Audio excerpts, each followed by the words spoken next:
Thank you, Trisha. Hello, everyone. Good morning, good afternoon, and good evening, depends on where you are based. A very warm welcome to day one of the third International Conference and Pop Festival for Youth-led Climate Action 2021. We are delighted to have you all join us for one of the biggest youth-led events for climate action. My name is Komal Mittal and I am from India. I am a pop youth mentor at the Pop Movement. The Pop family is very excited to welcome you to this session, which will focus on the presentations and showcase and exhibit the projects by the youth in Nigeria and Zululand. The exhibits will be in the form of posters, video, and PowerPoint presentation. Before we start, I would like to mention a series of indications. Kindly keep your microphone switched off to avoid any background noise. Please feel free to use the Zoom chat to send in your questions. Our facilitators will help us coordinate to respond to your questions. We would also like to share our social media handles to keep you informed about our future activities. You may find the same in the chat. Also, we would like to request you to use our hashtag when sharing any post regarding the festival on your networks and through your accounts. You can use the hashtag in capital Protect Our Planet. You can also sign up to be a part of the POP using the link which Trisha will share in the chat. Also, you can sign up for the special workshops organized by the POP partners that will place during the POP festival, which will also be available in the chat. I also would like to welcome our evaluator for today, Dr. Preetha Chatterjee. A very warm welcome to you, ma'am.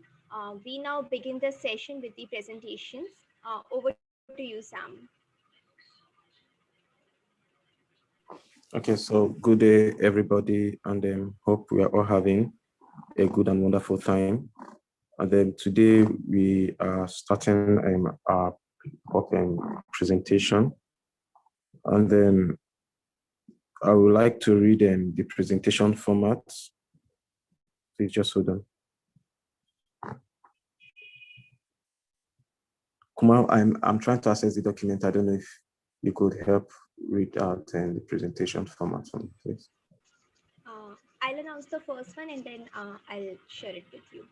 So, okay, thank you. We have first presentation from Mandisa Makhathini. She will present on a comparative analysis of climate mobility of drought-prone SADC countries from Zululand, South Africa. Mandisa? So Mandisa, please, is your time to make your presentation. Okay, thank you. I don't know if I can share it on the screen. Yes, if you ask Komal, can she? Or if she can't, then you could send it to Komal or any of us, so we could assist you on that.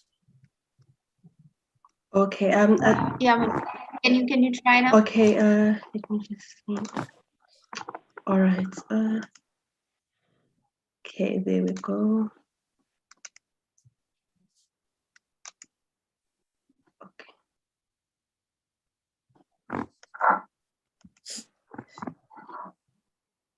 Right, so I think that's it. Okay. Good morning, good day, and good afternoon to you all. My name is Mandisa Makhathini. I will be doing a short presentation today. Well, just to give you a background about this presentation, it's actually based on my current research. I'm at the beginning stages of my PhD proposal. And so I was just hoping to just share a bit of the research and just a bit of information that I've gathered. And I hope that I'll appreciate any input after the presentation. So there's not much at the moment. So as I've said, it's still in the early stages. So the current title of my project is on comparative analysis of climate mobility in drought-prone SADC countries. All right. So just to introduce you to the research, sorry. Okay. Drought is seen as the lack of water over a period of time, usually a season or more, resulting in shortages of water, which cause impacts on vegetation, animals, and people. So the main types of droughts that are spoken of include meteorological drought, agricultural drought, and hydrological droughts. There are further other droughts which other scholars actually mentioned, but these are the three main concepts that actually come up in literature. And I will, for my research, I will incorporate all these aspects of all these types of droughts, because I believe that different areas are actually affected by one or more of these types of drought conditions. All right, so sorry about that. The focus of this research is the research is actually focused mainly in 9 regions of the SADC, and these are the regions that are mainly affected by droughts. And so these members, the study will look into the drought events that affect communities and in turn lead to various human mobilities. These events occur over long periods of time, and however do cause devastations in the process.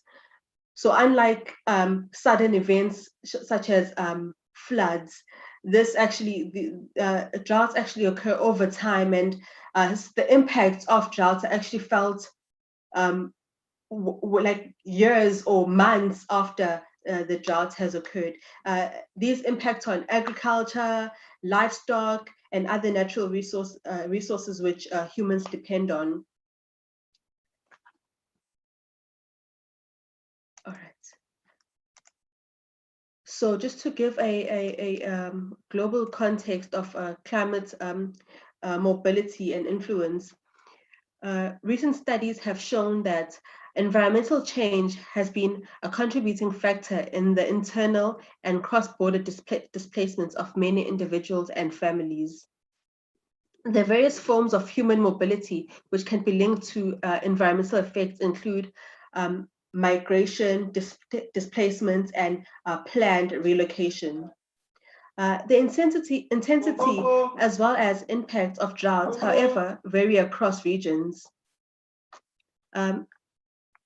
Muhaji notes that drought conditions have become common and intense, and this has been linked to global warming and climate change.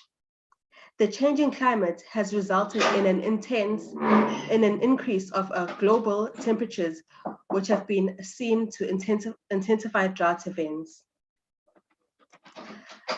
Just to show a SADC context, just to show a context of the SADC region, there are many areas which are affected by droughts, and this map actually just shows the region. And if you look closely, I'm not sure if you can see, but the areas which are mainly affected by drought, which are affected by extreme droughts, are Namibia, Angola, Botswana, parts of South Africa, as well as Zambia and Zimbabwe. But based on literature, I found that the area which is highly affected by this is Namibia, as the area is very arid and dry, and so the impacts of the drought are actually felt greatly than the other regions. And this map just shows the rainfall variation in the year 2018 and 19. And as you can see in the southwestern parts of the region, this is the area which experiences has experienced the least rainfall during the period of 2018 and 2019. As you can see here, Namibia and parts of South Africa experienced the least rainfall levels. All right, and just to give a short description of cases of Lesotho and Swaziland based on how they've been impacted on the drought. The recurrent drought has imposed heavy burdens on the economies of these countries. For example, in the year 2015 and 16, the drought cost the Swaziland government 18.58% of the government expenditure, which could have been used for other resources, for other means within the country. So, which is equivalent to 7.1% of the gross domestic product. The same drought also cost the Lesotho government up to 7% of its GDP for the drought mitigation interventions.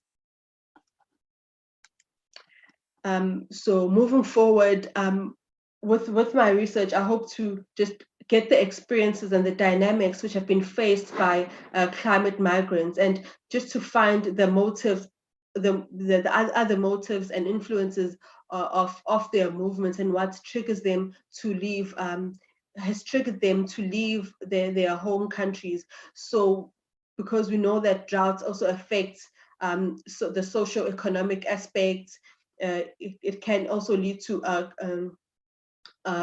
conflict, which is also affects the political aspects as well, and just encompassing the environmental aspect as a whole, environmental change over periods of time. And so these are the dynamics that I will try to get from climate migrants. So far, that is it from me, and I'd like to thank you for your time. Yeah, that's it. Thank you. Okay, thank you so much, Mandisa, for that awesome presentation, and then looking at the prototype and also the possibility of the achievements is going to bring to your location and to Africa at large. That is really awesome and so innovative. And then our next person on the list is Paul Ayomide. Presentation, we would like our evaluator to ask questions. Okay. To the presentation. Okay. Yeah. Okay, good. Thank you. Dr. Preetha. Yes. Hi. Thank you, Mandisa, for your presentation. It was very clear at what you were doing. I just have one question that in future you want to actually find out how and why there was this migration related to climate. So Yes. how are you planning to do that? How your research progress will be based on what? I mean, your methodology? Okay, thank you so much for your question. At this stage, I hadn't developed the methodology aspect, as I'm still currently working on the concept note, which is actually required prior to the proposal in order for my PhD proposal to be accepted. I have to work on the concept note first, and so that is what I've been working on currently. And so, but however, I believe that I'll be able to find to use qualitative methods of qualitative and quantitative methods of getting my information from my participants. And so I will interview migrant populations, and I will also narrow down my my research into maybe the two or three countries within the region that I can just try and get information from. So far that's all that I've got with regards to the methodology. Thank you. Okay, Mandisa, thank you. All right.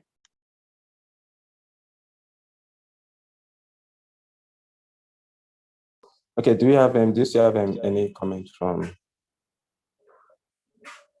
the panelists and then I have a question from from the Mandisa. audience at the end of the presentation. Okay, it will be the end. It will be at the end of presentation. Please just, if you have a question, I will advise you just write it down, okay, or use the comment box. Afterwards, we'll go to the Q&A section. The next person we have in our list is Paul Ayomide from Aquaworld. Please, Paul, if you're here.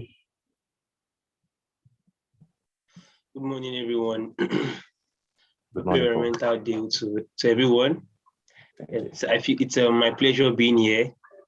Hi, Samuel. Hi, everyone. Okay. Can I share my screen, please? Yes. Kamal.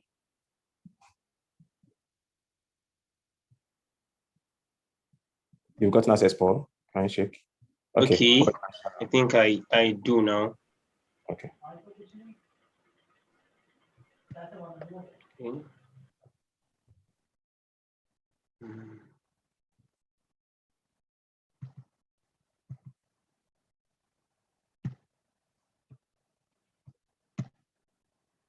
Okay, good morning, everyone. From Nigeria. Good afternoon to others in different time zone. My name is Paul Ayomide. I'm the founder of Aquaworld. I'm also a youth advisor at World Ocean Day, and also one of the EarthDay youth ambassadors. So today I'm going to be presenting on the Aquaworld plastic bin project. And before that, let me introduce us to Aquaworld. Aquaworld is a youth-led organization that is devoted towards pronouncing the aesthetic values of the ocean. And we have two major missions that all our activities are centered around. Our first mission is to ensure clean and healthy aquatic landscape across the blue planet, as we are trying to expand across different states, starting from Nigeria and also to other countries outside Nigeria. We engage in community service that has to do with cleanups, community outreach, and other projects that is aimed at promoting sustainability of our environment. And also we try to bring the aquatic aesthetic value closer to people through our programs, our weekly programs, our talk show programs, and other events. And also our vision is to acquaint the general public with the aquatic world and its resources. We want everyone to get acquainted with the aquatic world and its resources.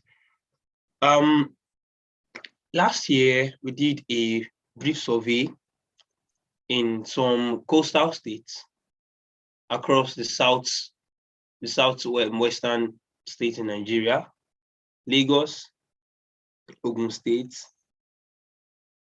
and Ondo states. And we discovered that among the single-use plastics, PET bottles are everywhere. PET bottles or plastic bottles, they are everywhere. Drainage channel, landfills, aquatic environments, the beach, lagoon, rivers, they are everywhere. They are part of the most single-use plastics here in Nigeria. So plastic pollution has become an eyesore in Nigeria, which, if not taken care of, would have a devastating effect.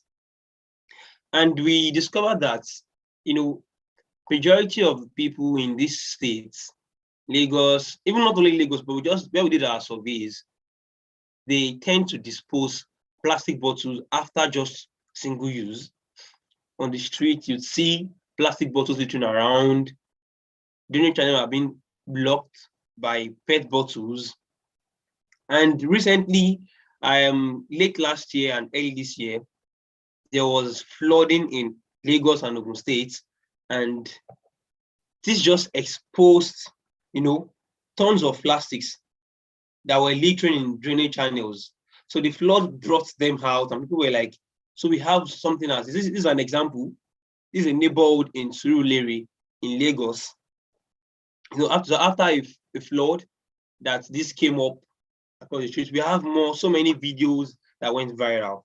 So we then the timeout team came up with a particular project.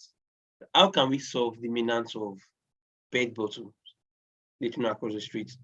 And we discovered that many people, they don't just wish to drop them on the streets, but because they don't have another reason to keep them.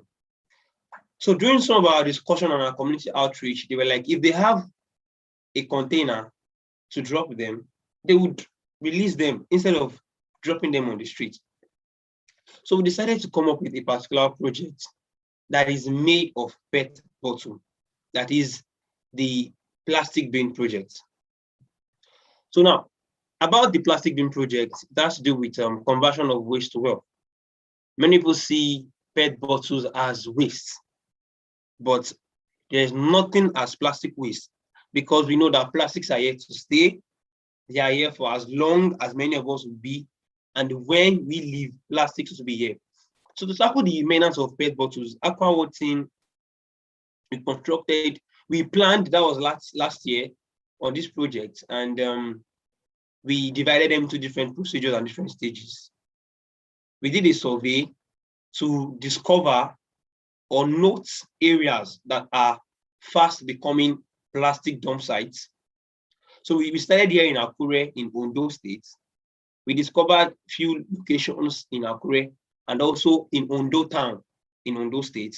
We discovered 2 locations. We did cleanups to mop up the PET bottles. We did cleanups to mop up the PET bottles, as you can see. So we did the plastic mop up exercise. We went across the streets. We went to different drainage channels. We mop up and collected PET bottles that were discarded. So now after we collected over 500 pieces. Then from the PET bottles that we collected, we decided to construct a plastic bin from them.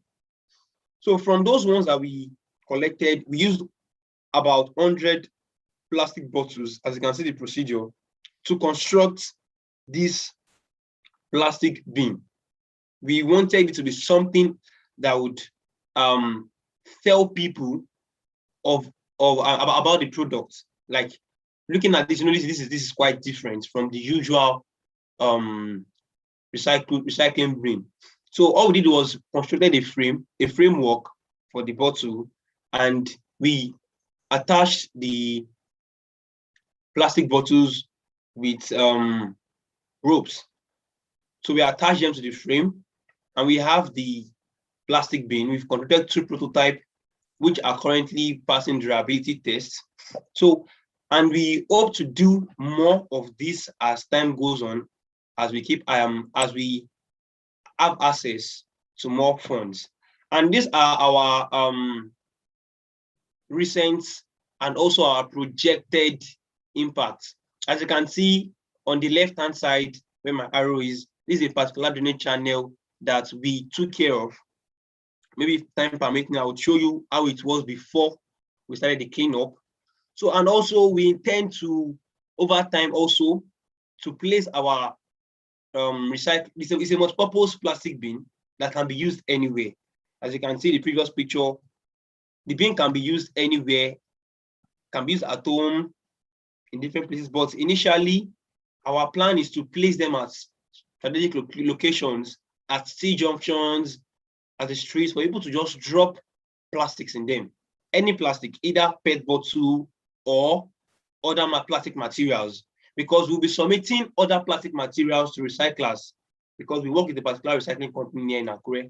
Then the PET bottles, we use them to make more of this multi-purpose bin over time.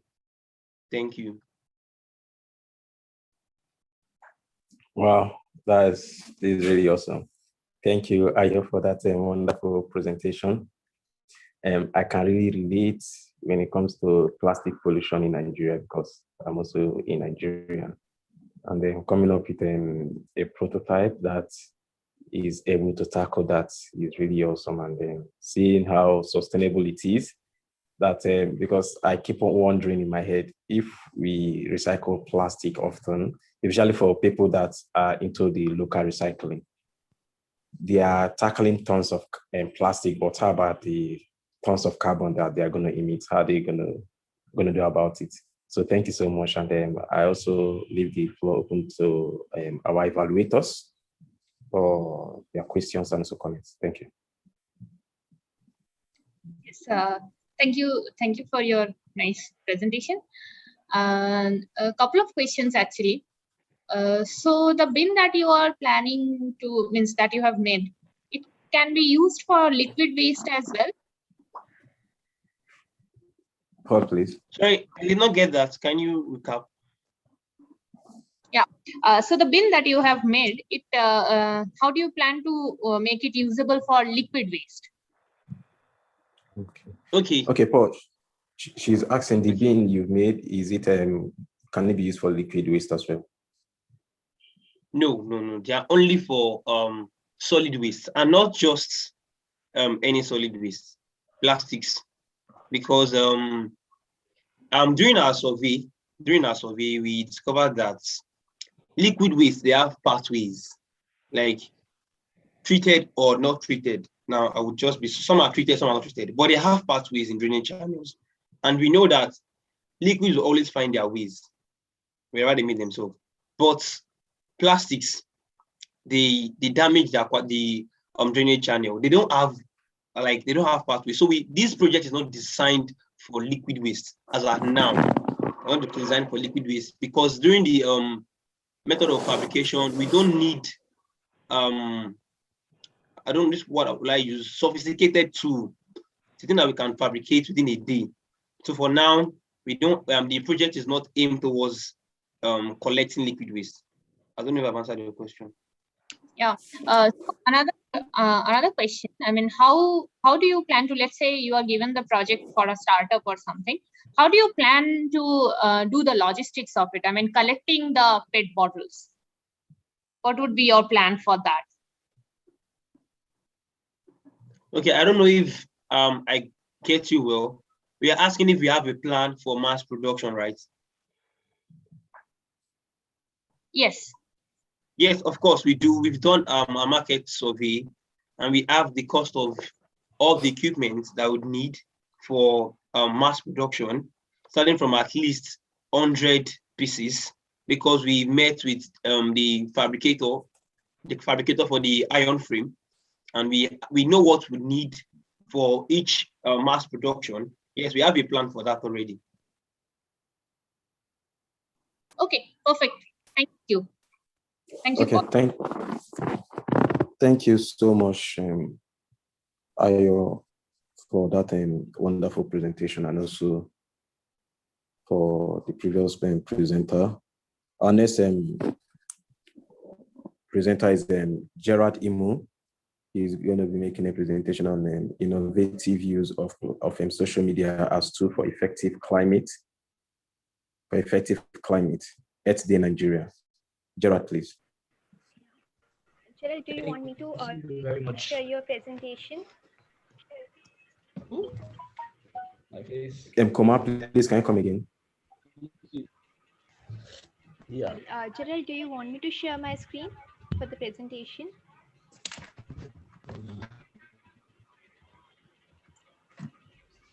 Okay. Gerald, can you share your screen, or you want Koma to share your screen for you? Gerald, can you hear us? Yes, I can hear you. Yeah, you are the co-host. If you want to share your screen, go ahead. Otherwise, Komal will share the screen for you. Okay, let me share my screen. Okay, great. Okay, good. Is my camera on? Okay. Good morning, good afternoon, good evening, depending on where you're listening from. My name is Gerald. I'm a Nigerian. I'm the acting national representative for EarthDay Nigeria, and I'll be talking about innovative use of social media as an effective tool for climate action. Yes. I would like to share my screen. I don't know if you've given me. Have you given me access? Yes, please, Gerald. You've been given access. You can share. Okay. Okay.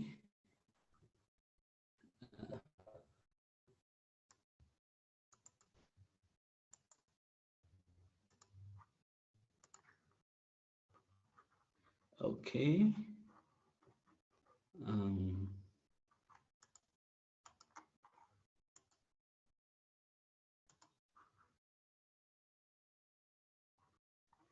Okay. Okay. So I'm going to be talking about social media for effective climate action. We all know what social media is, and I want us to know that social media is not just a you know, a tool for discussing and chatting. Social media is actually one of the most powerful tools that humans have ever created, because it brings the world together to share ideas, to network, to plan, and also to manage activities. Social media has been used to plan political movements, social movements, wars, terrorist activities, and now with the pandemic, a lot of companies are exploring its use to replace a lot of physical jobs. That same way, you know, I believe that it can be exploited efficiently to create a platform for climate action, you know, where leaders from regions where the world does not see will be brought to light. And I want to start by some quotes. I'm going to read some quotes. One of them is on social media. One of them is by John Ronson. And he said that the great thing about social media is how it gave voice to voiceless people. Another quote is by Neil Sheffer, and he says that social media is a grand experiment. We never know how we will perform until we try it. And the last one I'm really, I really love is by Eric Coleman, and the power of social media is that it forces necessary change. Okay, this is a little bit about myself. I'm an environmental resource management expert. I'm focusing on sustainability and international development. And like I said, I'm the acting national representative for EarthDay Nigeria. I'm a member of the leadership team of Red Plus reducing emission on forest degradation, deforestation and forest degradation in developing countries, and under the African Youth Initiative on Climate Change in Nigeria. I'm also a Young African Initiative YALI Regional Leadership Committee nominee. I'm also the founder of Learn, Grow, and Help Initiative. I have a master's in environmental resource management in Germany, and a postgraduate diploma in business administration, and a bachelor's degree in forestry and environmental management. Yeah, so now I was called upon to lead a team of organizations and volunteers and activists towards making EarthDay have a formidable team in Nigeria. And I just want to, you know, give a little bit of what I do differently, you know, and if you might observe, you know, in comparison, EarthDay has also different African countries, but Nigeria is the most active, and Nigeria has also, you know, last year we were congratulated especially by EarthDay Network. We were also congratulated again this year because of the outstanding, you know, how the creativity that we brought into the use of social media and networking. Yeah, and you know, that's what I want to bring to light, because there's something that really bothers me. There's something that really bothers me, in as much as the world is okay, climate change, climate action, climate this thing, you know, there are opportunities, non-financial opportunities are not given to Africans and developing countries.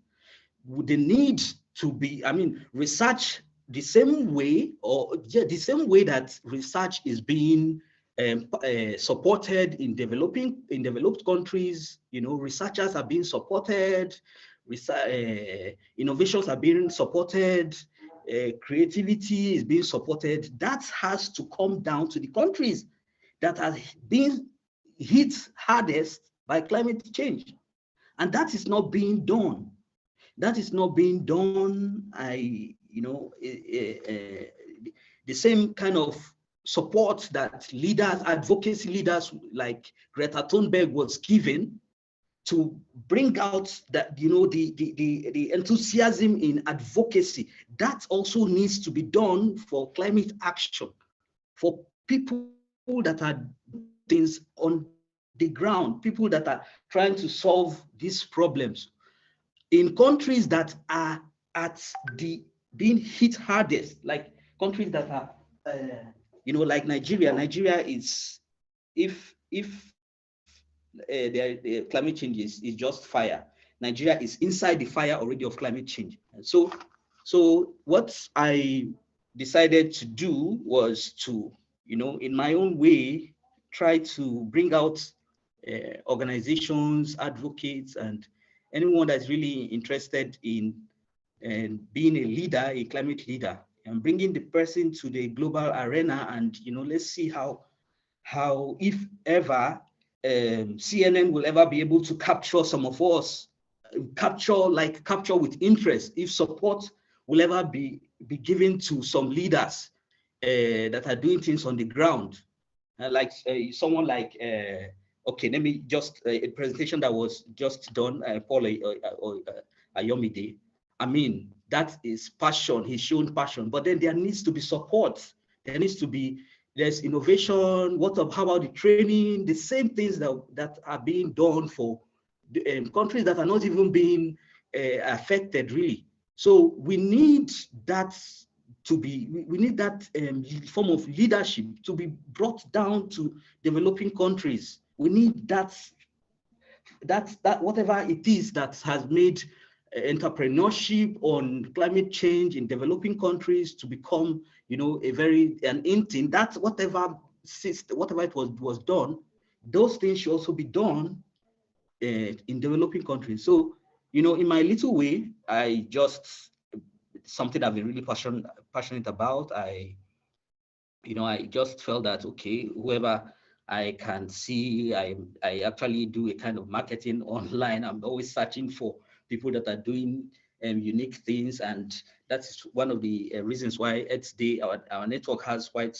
a number of organizations that are doing things in respect of climate change. Some don't even really know that what they're doing has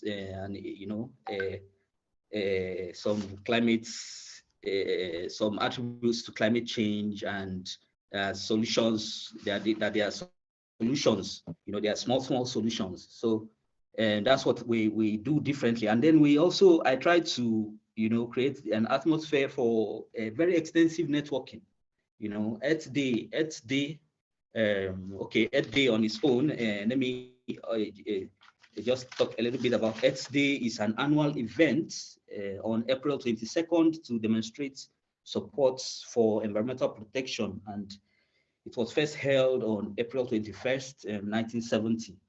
So EarthDay is a renowned organization, and EarthDay, one of the very beautiful things that EarthDay did was to allow this partnership with even an advocate, with someone being at the grassroots, like you have the full partnership of a bigger organization. That way, when people are looking at EarthDay as a bigger thing, they can now see, a small startup of something that really has capacity of solving climate problems, social problems, and environmental. Okay, please, Gerald, okay. your time, please. Yeah, okay, sorry. Yeah, I thought I have 20 minutes for each.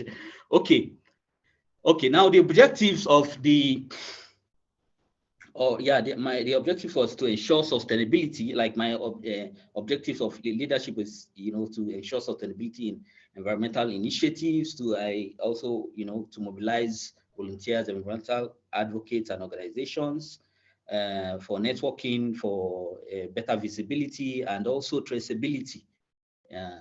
So now I'm going to be brief. I understand now that I don't really have as much time as I thought. Let me just give you like something unique we do, and we have a WhatsApp group that I coordinate. I'm in a group of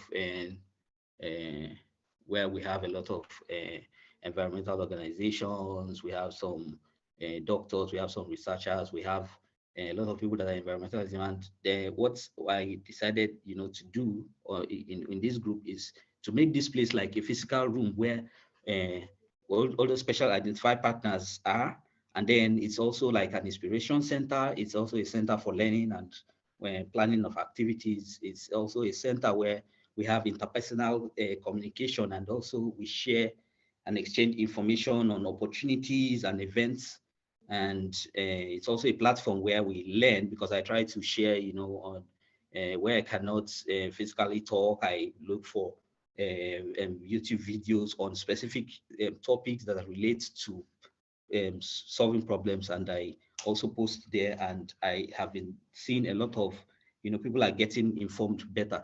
Okay, now another good thing about it is, like, in leading movements, in leading EarthDay is a movement. It's not just a day. And the good thing about such, a platform is that we can create a letter, for example, a template letter, like, okay, we want to reach out to universities, and we want to mobilize advocates in the universities, or want to lead a march. Yeah, we have just a general template, and each, in different states can actually use that template, just go, make it a little bit more personal, personalize it, and then, use it to do what we want, or the overall goal we want to achieve. Yeah, okay, now Twitter, how I use Twitter strategically. We know that Twitter has some unique features. Twitter has some things that it does, and I create visibility to global networks, and the idea is to attract funding and support for organizations that are in the network or partnership with EarthDay. So it's also a very good thing, because we use that Twitter to call out leaders on Twitter to take responsibility of the environment. And after calling out leader, the plan is that, by the time they have known that this EarthDay, it has a problem with them, at some point they already, any day, okay, there's going to be a physical visit, and they hear the name EarthDay, they'll say, okay, yes, we are already, they've already caused enough of the problems. They've already, the movements and problems in quotes is not problems, like, because we're a movement, we're talking about taking responsibility of the environment. And also it's a place where we locate, we are exposed, because this is an opportunity for the world to locate outstanding youths, advocates, organizations, and startups. Yeah, okay, and also I try to mobilize both advocates, volunteers, and startups, to become network partners of EarthDay. Okay, then, yeah, this was an example of where we have used Twitter to call out our leaders on environmental responsibility, and it might look like, okay, oh, it looks like it's just this thing, but I want us to know that Twitter is a powerful tool. This was where we called out our House of Rep member. He's the chairman, Committee on Climate Change in Nigeria, House Committee on Climate Change in the House of Representatives. And, just with a post like this, Mr. Kennedy wants to help us ask our leaders. His name is Onibo, yeah, and Minister of Environment, Sharon Ibazo, and also added, Espinosa and, okay, Momentum for Change. Yeah, and the question is, what sort of future awaits these little girls and millions unborn, especially in Nigeria, that is at the eye of the storm for climate crisis? And, with massive retweeting, it will keep you uncomfortable. It keeps them uncomfortable. And he had to respond. He had no option than to respond. Being the chairman, he had to at least say something. And he's already saying, okay, his response is already there. And with this already, we know that he knows about us, and one day we will be able to meet him physically. Now, this is for climate leadership, which I'm talking about, that needs to be brought to light. This is what there are organizations that are doing little things. but there's no one that has been put on a global media. There's no Greta Thunberg of briquettes. There's no, there's no rich big researcher on this thing like I saw when I was doing my master's degree. There are no opportunities. That's the truth for Africans and developing, to bring out those things that are really the problem. Yeah, there's the Clean Cooking Alliance. Yeah, the Clean Cooking Alliance is it's an organization by the UN. It's a non-profit organization, and it's supposed to, bring out supports cooking, clean cooking in developing countries. But again, those are not. It's not led by leaders. There's no. Those are not. Those are still that the development structure of that still ensures that, okay, those stoves are not really given free. They are sold. So it needs to be done in such a way. Gerald, sorry to Gerald, interrupt. please. Okay. You have 1 more minute. Supports cooking, clean cooking in developing countries. But again, those are not. It's not led by leaders. There's no. Those are not. Those are still that the development structure of that still ensures that, okay, those stoves are not really given free. They are sold. So it needs to be done in such a way. Gerald, sorry. Gerald, please, can you round up, please? We don't have sufficient time. Please, thank you. Now, yeah, okay. Now, now this is also the same thing, the same model. This is for climate smart agriculture. The same model for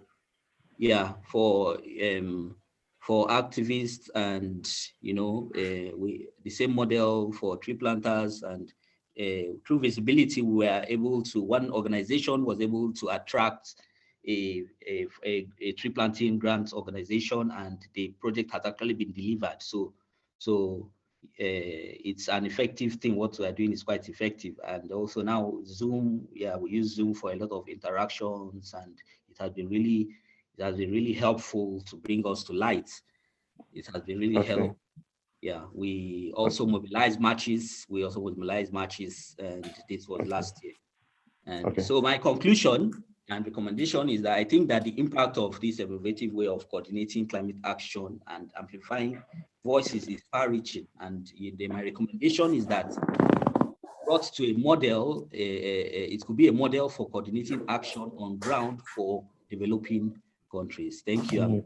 All right, Gerald. Thank you so much for that. And then it was really awesome seeing the tool of social media, okay, to prepare people to take action for their climate and environment. And our evaluators, I'll leave the floor for our evaluators to make their comments. And question as well. Yeah. Hi, Gerald. It was a nice presentation. A little lengthy though.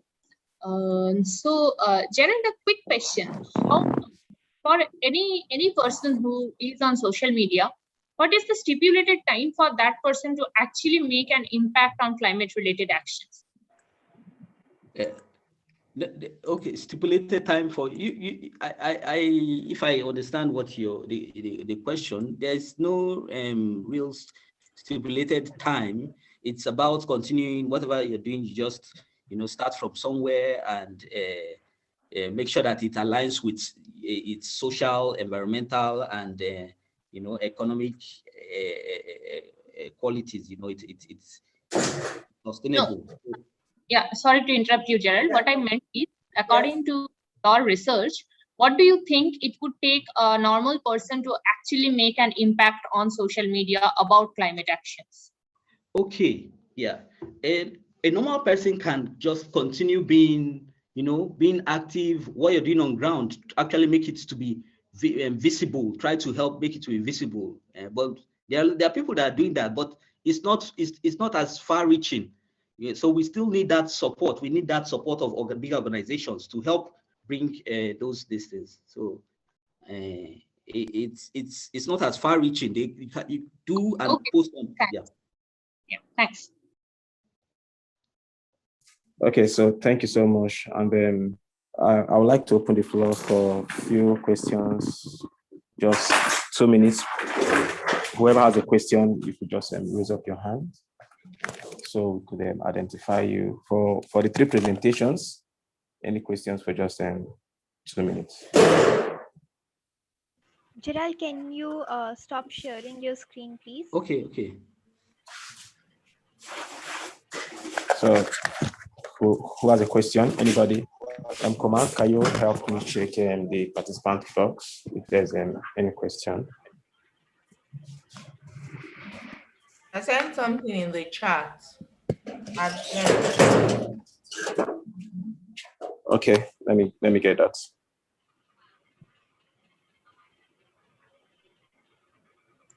Okay. This is for Gerald. How does the ban on Twitter in Nigeria affect this proposition? So Gerald, I think you may just have to react to that as quick as possible as well. Yeah, that's a very, I don't know how it's been for the government to have the power to ban Twitter, and yeah, that's a very, that's why politics is a very powerful thing that it can affect. But if it happens, it's going to really affect people with that power of social. But that intercommunication that we have already, interpersonal thing we can still have other ways to share what we do, and with another media, maybe Facebook, do that. So Twitter, that's all the things that Twitter does really affected. But I hope that it's just a threat because it hasn't yet happened. Okay, so Gerald, then thank you so much. And any other question? Okay. If there is no other question, I think Gerald, you also have one last presentation to make. Is that all the presentation? I think you. Okay, please, can you just make that last presentation? Please, you should be fast this time around so that we take comments and contributions from others and also close for the day. Okay. Yeah. Okay. My next presentation is on fighting deforestation with rockets. Gerald, before you start, I would like to mention that you have 5 to 7 minutes for this presentation. How many minutes? 7. 5 to 7. 5 to 7. That's 7. Okay, I'll keep it very brief. Okay, now the next presentation is on fighting deforestation with rocket stoves, and it's also one of those small things that people should be doing and should be brought to light. And the fuel wood, one of the main problems with fuel wood is deforestation and biodiversity loss and soil erosion, and it has a lot of health and safety risks for people that use fuel wood to cook. This is rocket stove technology. It's actually a physics. It's a technology. It's an innovative technology, and what works is that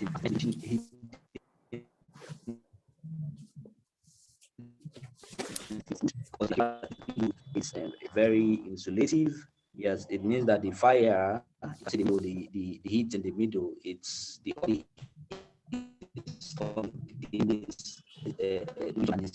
moved upward. So it's unlike ordinary cooking where the heat, wind blows, and then the heat is being dispersed. So what happens is that for every small piece of wood that is being put here, it's like it makes the most efficient use of the small piece of wood that is being used, and if the impacts that the effect, the positive thing about that is that it makes it needs less wood to be used for cooking. And this is a project in Nigeria, and this is what it looks like. This is the base side at the right side, and this is the top at the left side. Okay, now the production and training of brick makers was one very important thing is it's made of clay, and there's a pattern of making the frames. There's a pattern of the top brick. It has dimensions, and the bottom brick has dimensions, and the way, it has a way it's cut, and then it's also born in a kiln. A kiln is an oven, yeah, but it can also because that makes it very much stronger, yeah. But in the absence of that, a little cement can be used, yeah. But I want, because we need real nature-based solutions. Cement is not advised at all. We want something that is purely nature-based solution. So burning in the kiln is the recommendation, and that's what we did. Yeah. So yeah, production and training of brick makers. This was we did this in 3 communities in Abia State, and we produced in each of the communities we produced 50 rocket stoves, and we trained brick makers, and make it to be an enterprise. And this is what one of the sites at a community in Umuahia, Abia State. You can see, and it's actually, it was a very, very, you'll be surprised. It looks like clay, but in these poor regions, these are very things that people are really interested in seeing. It's interesting. Now, we also took it to the public, the training to the public, to the women and people that are interested in receiving the clay stoves, and made it to be bring out local language, bring it out, make it to be their thing, make it to be that they can actually produce it. It's not meant for one person to produce, it's meant for them to be able to produce and distribute. We also distributed a 2-page production and user manual, so that beyond each of the communities that this dropped at, it will continue. Whoever had used the stove again will be able to even make it by himself. This was how the distribution was. It was really rushed. Look, the stove, they really loved the stove, and it really works efficiently. Look at the old woman here, very little piece of wood that she uses. You can imagine now an old woman, this helps her a lot. She doesn't need to struggle a lot to go and get firewood and burn a lot of wood. And the advantages of rocket clay stove is that it uses less amount of wood, it produces less amount of smoke. It is movable, and it's easy to manufacture, and it's safer than open. And then we have the future project that we're planning to extend, if there is a form of support, is a Changu Moto stove. And this is what it looks like. It uses 26 mud bricks dried in the sun. We collect the clay stoves and sandy soil and make a mortar with it, prepare a place in the kitchen, and then build the stoves. Then once the clay stove is built, mud is plastered around the exterior, and this is ready for use within 2 to 3 days when the mud is dried. It may be necessary to apply more mud to any cracks that develop. And the attributes of this project is family focused, is gender inclusive, community engagement, as you can see, exactly how we carried out our project, the movable stove, the one that is movable, the one that is mobile. And then awareness about the need to preserve forest. It's an opportunity to create awareness that they will understand, look, do we need to burn less wood? And it's a nature-based solution, it's a science-based. The rocket clay stoves is science-based. It's not just something that was an experiment. And it's very much impact. It's very impactful. So thank you very much. All right.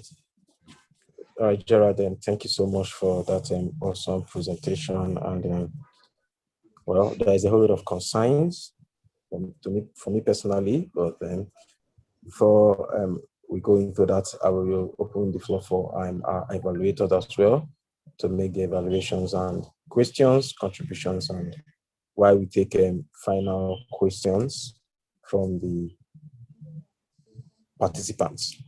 Thank you. So, evaluator, please. Yeah, Gerald, nice presentation again. One quick question. Somewhere you mentioned that it would produce less smoke. Why is it so? Yes, it produces less smoke because the wood, it maximizes the heating efficiency of wood, and when you use more wood, there's more smoke. So less wood produces less smoke and more heat for every stick of wood that is being burnt. So it's not like everything is burning and wind is coming from all over and just directing all over the place. Okay. Yeah. Okay. Okay, so any questions more from our evaluators or contribution? Do you have any? Okay, how about from our participants? Please, if you have any question, our participants, you can just raise your hand. We unmute you, or you unmute yourself, then speak.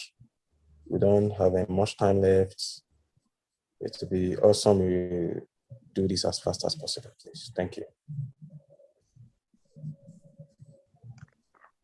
Thank you. There is no questions from me, but I would just like to thank the other participants for sharing their projects as well, and it was very insightful.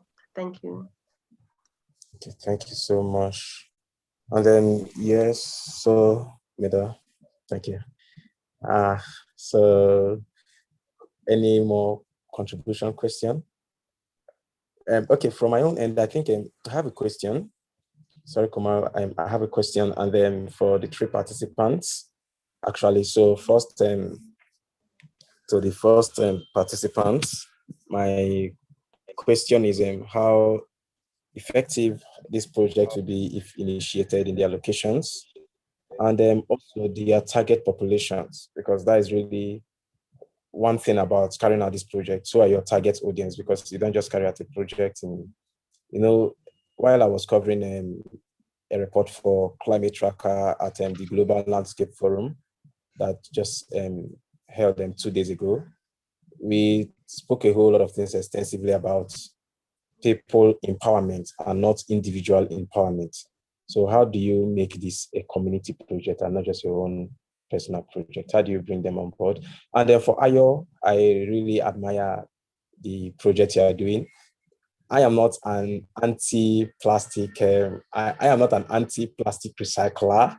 My major concern about recycling of plastics is the detrimental effect it has on health, especially when you are doing it on a small scale. You're not using a well-structured machine. Okay, you are doing it on a small scale, and you are even emitting more carbon than cars. Because if you see the local recycling, how they do it, the carbon they emit is much detrimental to the health, and even those emit from cars is even little compared to the smoke you see there. They emit a whole lot of carbon. Okay, so my question to Ayo is how sufficient will this be?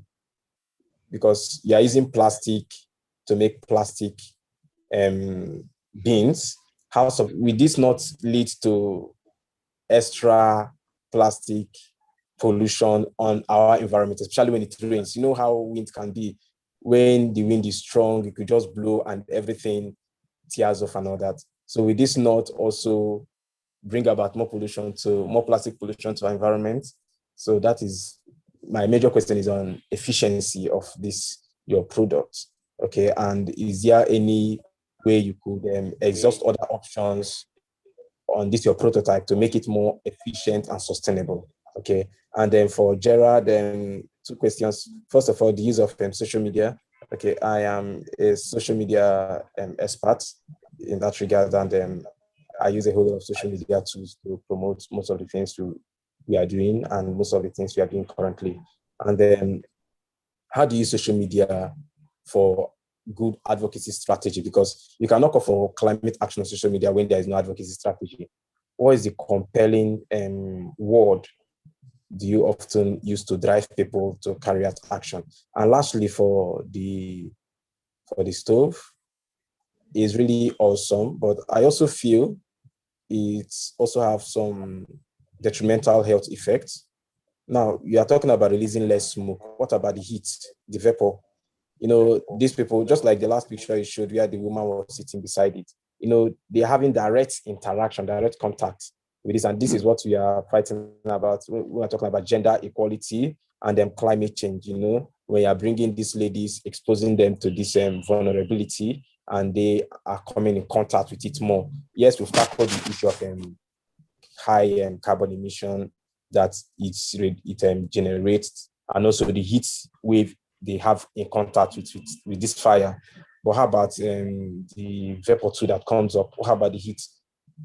I have used something like this, and the effects too on health, because when you sleep, after sleeping, your whole body becomes hot, it burns. Okay. And then I have taken a whole lot of course on climate and health. So the reason why I'm saying most of health effects is because when you look at climate change and you look at health effects, is really detrimental to human health. So I don't know if there's any innovation or any innovative and tech approach you could also use to address these things. Thank you.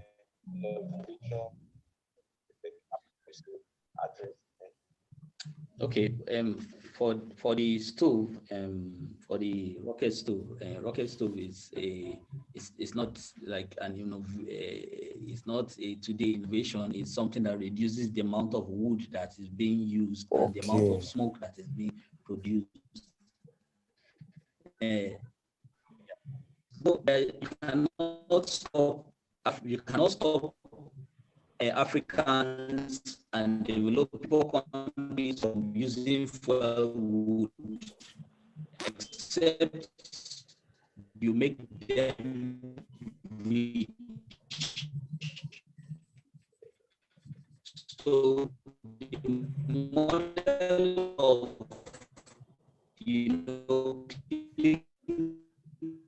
Gerald, you're breaking up.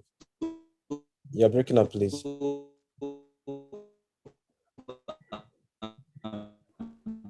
Gerald, your audio is not Gerald, you were not audible to us. Okay, so, please, we may have to disconnect Gerard. I don't know. We may have to mute him. I don't know who we could just do that.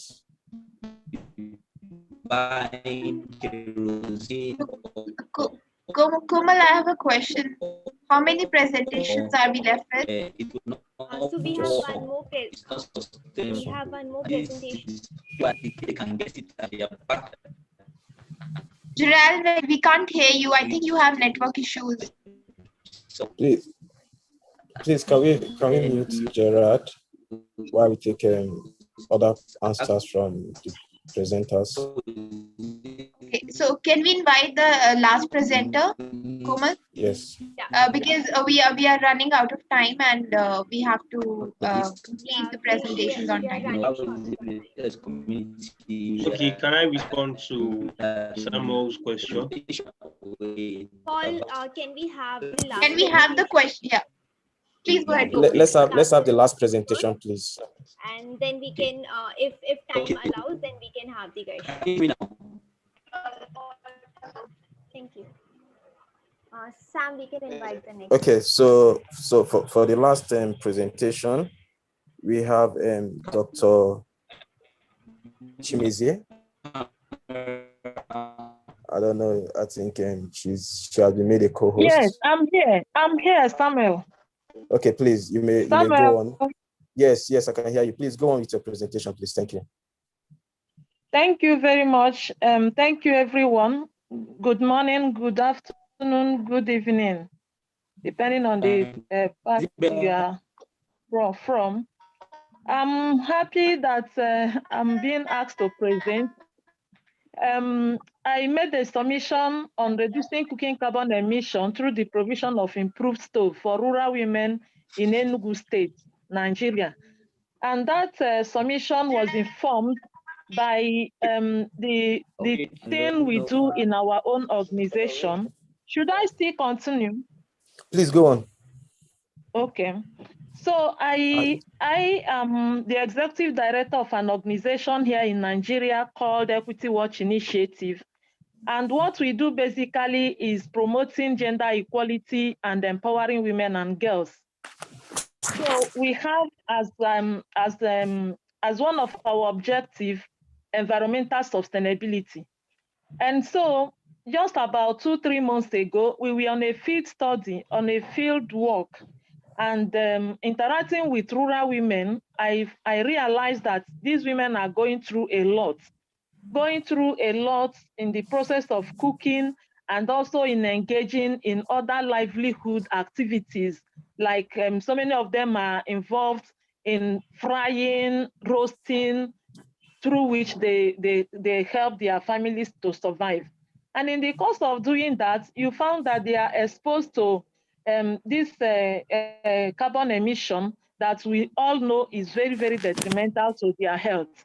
And so I got talking with people, including Gerald, who just presented. I'm also happy that he was able to present the issue because he's one of the people I've been talking with in terms of how can we help these rural women to address this. I didn't know I would be asked to present because I made a submission and I didn't see it. I thought maybe the project was not selected. Otherwise, I would have loved to show pictures of what we gathered from the field and what we have also been doing since then to address this issue. So the major issue is that Enugu State, which is where our organization is domiciled, is one of the 36 states in Nigeria and have a poverty head count of 58.13%.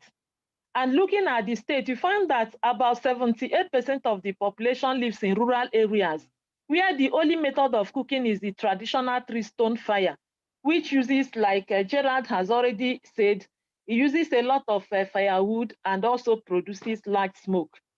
I won't spend much time again because he made some of the points, but the issue is that where we are particularly concerned is that when you talk about gender inequality, people don't seem to grab the whole idea of this inequality.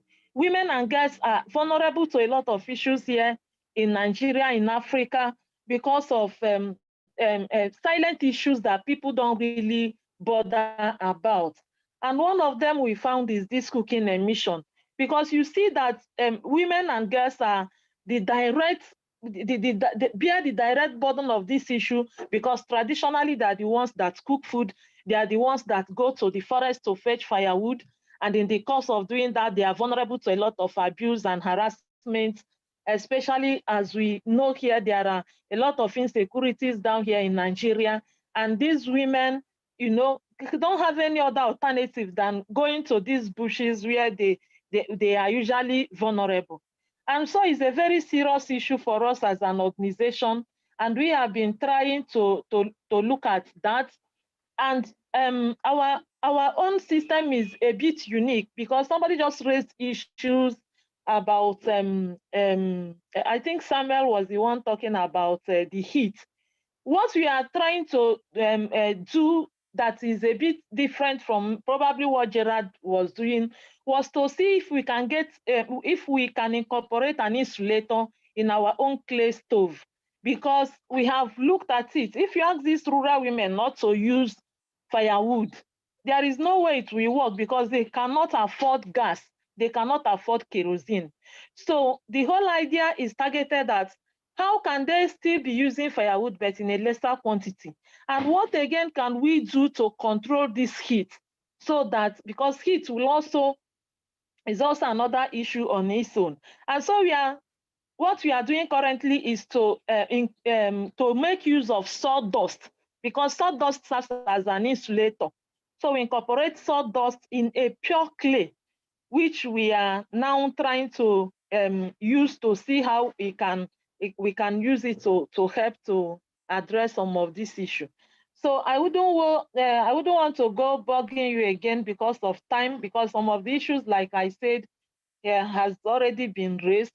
But one thing is, we also got to know that COVID-19 lockdown was even affecting them, affecting the whole issue, because when you lock people inside and the air they are breathing inside is also not of good quality, it affects them significantly. I interacted with a pregnant woman that made me almost to start crying because she was coughing out black soot and she's pregnant. And when I investigated, we found that it was because of the way she was exposing herself to local methods of cashew processing, which is still part of using this traditional method of cooking and frying. That made her to be vulnerable to a lot of smoke, and she was having a whole lot of issues with that.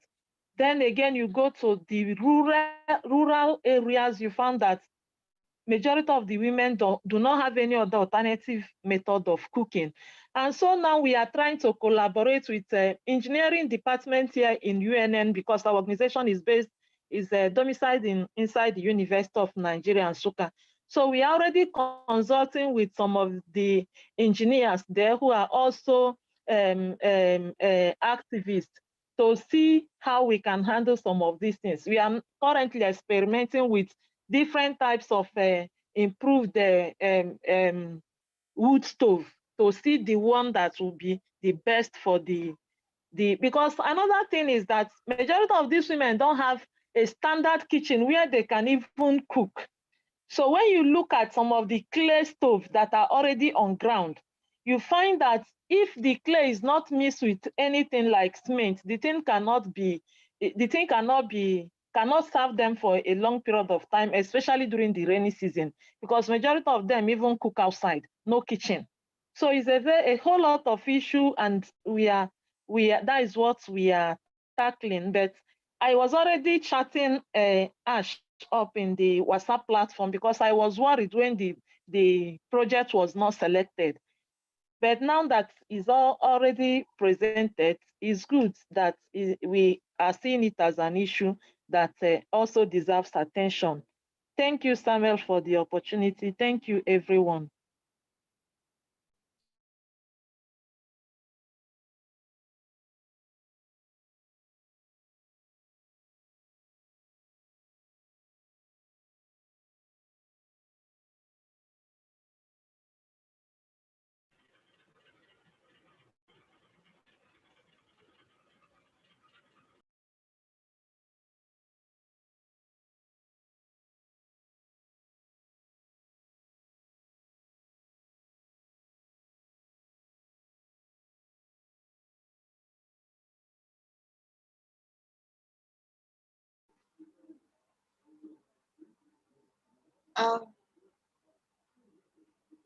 Sam, you're muted.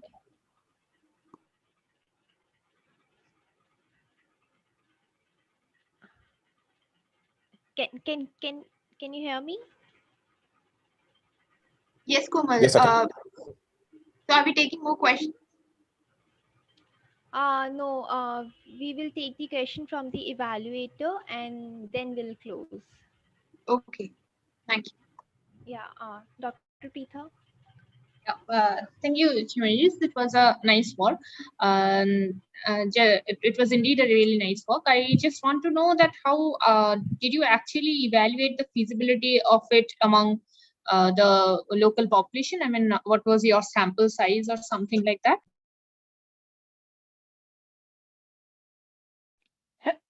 Sorry, I didn't get it clearly. Sorry. So the people that you talk to, the women in the community that you talked to or that you gathered data from, I mean, how many of them did you talk to, and what was your population size? Okay, from what we gathered, even other Nigerians here can talk about that. Like I said, 78% of the population of Enugu State are rural. And in those rural areas, there is practically no other method of cooking rather than that traditional method of using 3-stone fire. So almost all the women in the rural areas uses that traditional method because it's simple. Like I said, the poverty head count of Enugu State is 58.13%. So it is obvious that they cannot afford gas, they cannot afford kerosene, and there is no other method rather than. So even in the marketplaces we visited, you found that inside the markets, they use it to fry akara, fry buns, fry plantain, cook, even that is what majority of the people use in cooking. So if you talk about the population, you'll be estimating with this 78% of the entire population across the states. And the states have like 17 local government areas.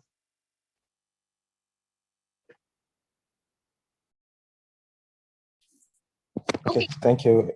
Okay, please come out, please, you may.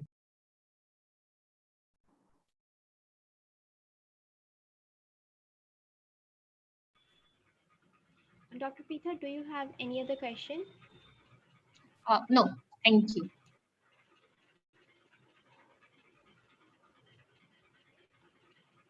Dr. Peter?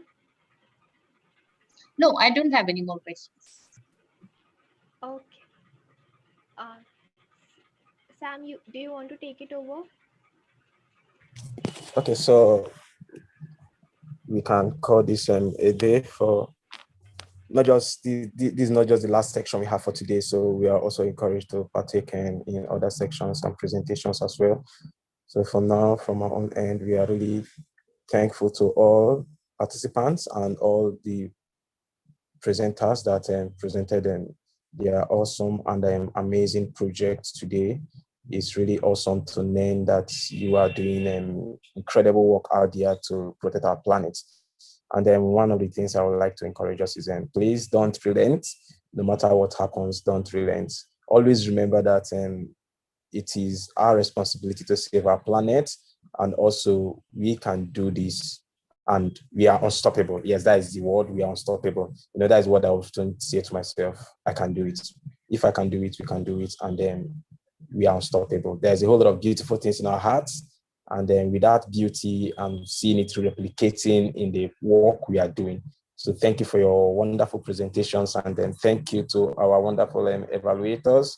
Thank you to the POP family for this awesome opportunity and platform to have you present your work. So Koma, please. Thank you. Thank you, Sam. So as Sam mentioned that we are at the end of this session, I would like to share my deepest gratitude to Dr. Preetha, who takes out her time for evaluation, and also to the presenters who presented really well, and their projects are really amazing. So congratulations to you, and we look forward to seeing you in the next sessions. The next session is in after 30 minutes. You may stay tuned with us like here only, or it's a break time for all. We will see you in next 30 minutes. Thank you, everyone. Thank you, Komal. Bye-bye. Thank you for joining, Dr. Peter. Thank you. Thank you, everyone. See you in the next session. Thank you, Paul. Thank you, Dr. Atama.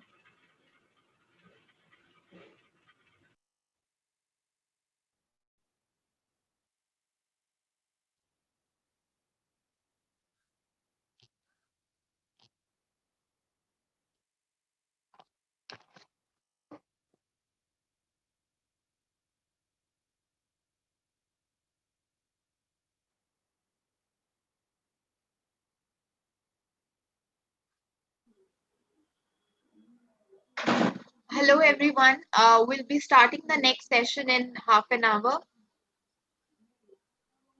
Okay.